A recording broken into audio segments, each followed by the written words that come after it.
सीखें कि सुसमाचार की ताकत क्या है, और ये सुसमाचार में परमेश्वर में जो छुटकारा है वो कैसे आपके जीवन में काम करेगा। छुटकारा कैसे आप आगे बढ़ोगे, कैसे आपकी बरकत आएगी, कैसे आप परमेश्वर को खुश करने वाले बनोगे। ठीक है।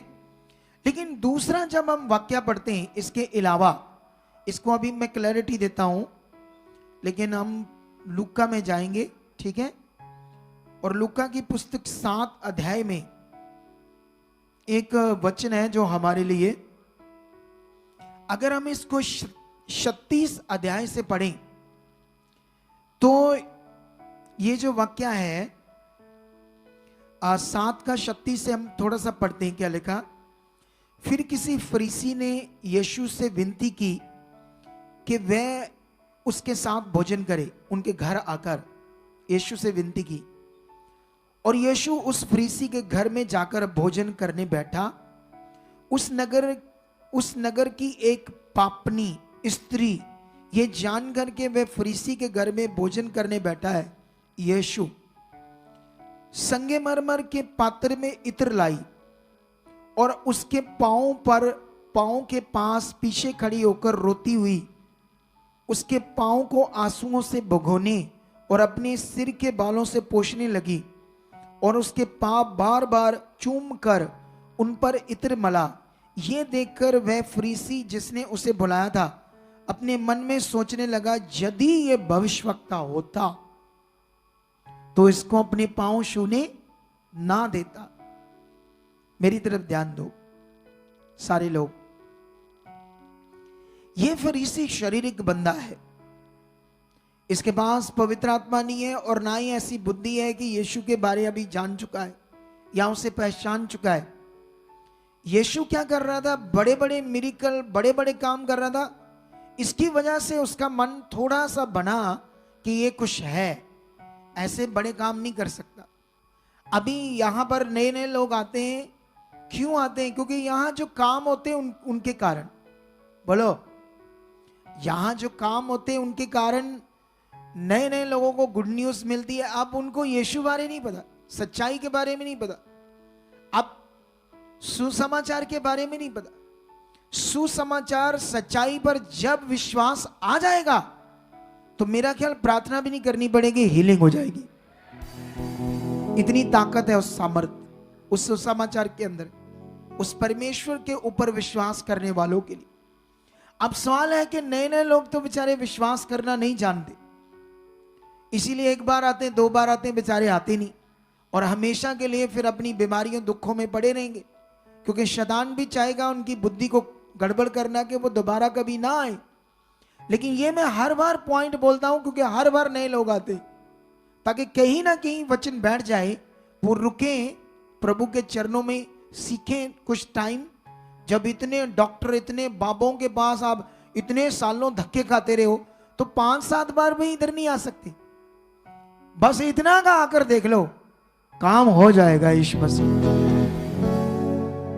तो ये बड़ा विषय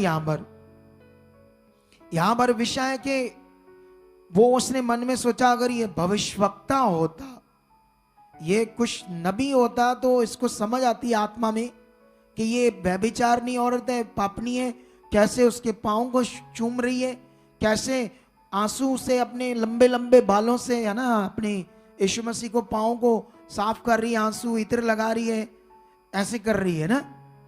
अब 2 औरतें हैं यहां पर, बोलो कितनी? 2 औरतें।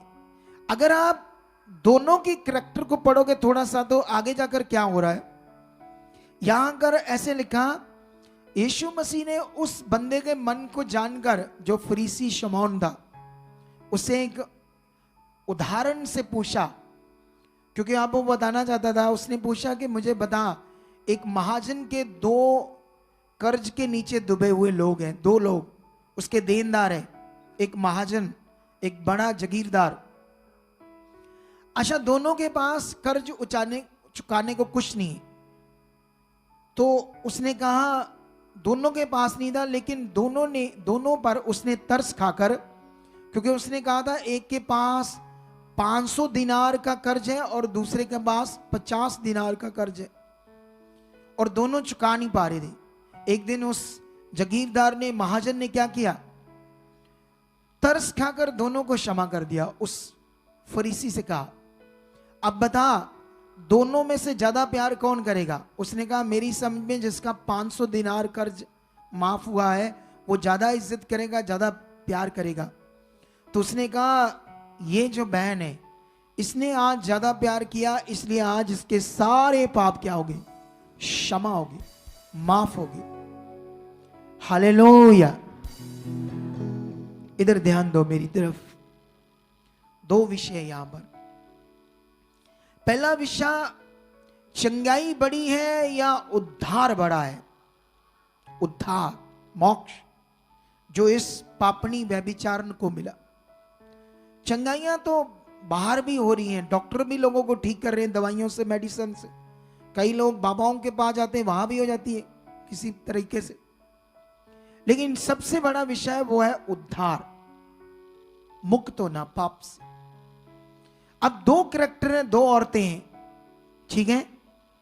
एक ने कपड़े को छुआ, एक ने डायरेक्ट शरीर को छुआ, चूमा तक यीशु मसीह के पांव को, उस पर अपने बाल लंबे लंबे ऐसे लगाए, है ना? हालेलुया। कितने लोगों को बात समझ आ रही? अगर दोनों के कैरेक्टर में डिफरेंस ढूंढोगे तो वो थी यहूदनी शरीफ औरत जिसने यीशु मसीह के कपड़े को छुआ था। बिल्कुल शरीफ औरत जिसके जिंदगी में कोई पाप नहीं था, ठीक है? वो परमेश्वर का भय भी रखती थी, लेकिन उसको कोई बीमारी आई, है ना? अभी किसी को भी आ सकती, कोई भी आगे पीछे हो सकता है, ठीक है? लेकिन जब उसको बीमारी आई, ठीक नहीं हो रही थी, और बीमारी में वो उसका मन और भी नेगेटिव हो चुका होता है इंसान का, और जिसकी वजह से वो हील नहीं हो पा रही। लेकिन बाइबल में लिखा, यहूदियों की व्यवस्था में ऐसे लिखा था, कोई भी स्त्री प्राय मर्द को अगर टच करेगी तो उसको सजा थी, उसको कई प्रकार की, उसके ऊपर ऐसे लांछन लगेंगे, कई प्रकार की बाधा थी उसके ऊपर। इसलिए उसका दिमाग में ये बात थी कि उनके धर्म, उनके रीति रिवाज से ना, जैसे अभी मेरी उम्र अभी ज्यादा नहीं है, लेकिन 35 साल पहले मैंने अपने जीवन में देखा हमारे गांव में, जैसे औरतें जा रही, दूसरे बंदे आ रहे, वो ऐसे घूंघट कर लेती थी, आगे चुन्नी का पल्लू कर लेती थी। बोलो, उस जमाने में दूसरा मर्द जब आता था, दूर से देख करके ऐसे ऐसे रीति रिवाज था। आज तो औरतें बंदे डिपर एक दूसरे को देखते, चुन्नियां हो पैया, कोई संग शर्म नहीं आजकल। बोलो, ऐसा जमाना आ चुका है। लेकिन मैंने ये भी देखा है, लेकिन उनकी व्यवस्था में ऐसे लिखा था, इसलिए उसने यीशु मसीह को छूने से डरी, उसकी बॉडी को। लेकिन उसके अंदर एक आत्मिक मन आया कि इतना महान प्रभु है, मेरा विश्वास है कि कपड़ा छूकर ही मैं क्या हो जाऊंगी, चंगा हो जाऊंगी, ठीक है? लेकिन वो कपड़ा छूना उपदेश नहीं है, डॉक्ट्रिन नहीं है कि सबके लिए ये डॉक्ट्रिन है, सबके लिए ये उपदेश है कि सब ऐसा करो। यीशु मसीह ने इसके ऊपर कोई टीचिंग नहीं दी। उसने अगर उस औरत को जिसने कपड़ा छुआ था, उसको ये टीचिंग जरूर दी बाद में कि हे बेटी, तेरे विश्वास ने तुझे चंगा किया है। और मुझे ये बताओ, उस बेटी ने जब सुना था गुड न्यूज, सुसमाचार, या यीशु क्या कर रहा है, वो यीशु के बारे में सुना था कि यीशु के चोले के बारे में सुना था, बागा के बारे में? तो उसने विश्वास किसके ऊपर किया था? ये बात अपनी पक्के दिमाग में सेट कर लो। अगर डॉक्ट्रिन बिगड़ गई तो आपका विश्वास पता नहीं कहां मटेरियल चीजों पर आ जाएगा, आपको समझ नहीं आएगी क्या करना है। तो ये याद रख लेना, उसने विश्वास यीशु के ऊपर किया, ना कि उसके चोले के ऊपर किया, उसके कपड़े के ऊपर किया। कपड़े को छूने का कारण था उनकी व्यवस्था, जिसमें लिखा था प्राय मर्द को नहीं छूना। आपको समझ आई कि नहीं आई?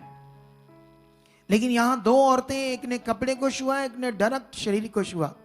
ये व्यभिचार नहीं है। उस इलाके की माननी परमन्नी के पता नहीं कितने मर्दों के साथ सोई है, कितना व्यभिचार किया है, इसके लिए इतने मर्दों के साथ सोना और यीशु मसीह के पांव को भी छूना, इसके अंदर ये दिमाग नहीं था जैसे उसके अंदर था।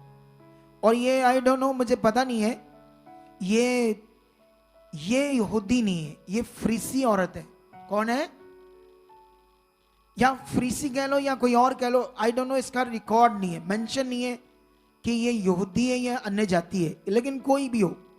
लेकिन याद रखना, इसके हिसाब से इसका व्यभिचार में बढ़ने से इसके लिए यीशु मसीह के शरीर को टच करना कोई चक्कर नहीं था, आम बात थी। क्या थी उसके लिए? लेकिन यहां पर विषय क्या है, मेन विषय क्या है? इसने मन फिराया। ये अपने पाप से, व्यभिचार से दुखी थी, क्योंकि जब कोई व्यभिचार में होता है तो एक दिन बड़ी अशांति होती, बड़ी रोग होते, बड़ी तकलीफ होती। ये भी ऐसे थी। इसीलिए एक दिन इसको यीशु मसीह के बारे में पता चला कि ये प्रभु है, भविष्यवक्ता है। तो विश्वास के साथ, है ना, यीशु मसीह पर उसका मन था। इसीलिए उसने यीशु मसीह के आंसू भगोने का मतलब उसने पश्चाताप किया, क्योंकि यीशु मसीह की टीचिंग उस समय चल रही थी कि वो पाप से बाहर आने के लिए लोगों को ज्ञान दे रहा है। ठीक है, तो वो भविष्यवक्ता है, प्रे करता है, पापों की क्षमा के लिए बात करता है। तो उसने मन बनाया, और जब उसने मन बनाया, जो भी वो प्रैक्टिकल कर रही थी, उस प्रैक्टिकल से तब तक उसके पाप क्षमा नहीं होने थे जब तक वर्ड नहीं आता, परमेश्वर की ओर से। क्या नहीं आता? वर्ड। तो यीशु मसीह के मुंह से वर्ड आया, जा तेरे पाप आज क्षमा हुए। बोलो, उसने तो रिपेंट किया, मन फिराया ना, तब वर्ड ने उसकी जिंदगी में काम किया। अगर परमेश्वर अपना वर्ड नहीं देता तो इत्र लगाना, आंसू पोंछने, बाल करना, क्या उसका पाप क्षमा हो जाता? बोलो, हो जाता? अभी ये चर्च भवन है खुदाबंद का, यहां आप सेवा करते हो, ठीक है, आप एक अच्छी चीज करते हो परमेश्वर के लिए, लेकिन उस सेवा के बदले में तुम्हें परमेश्वर एक दिन बरकत देगा अपने वर्ड के द्वारा, वचन के द्वारा। कभी भी तुम्हें वर्ड आ सकता है, कभी भी मेरे मुंह से यहां खड़े खड़े तुम्हें परमेश्वर अपना वर्ड दे सकता है।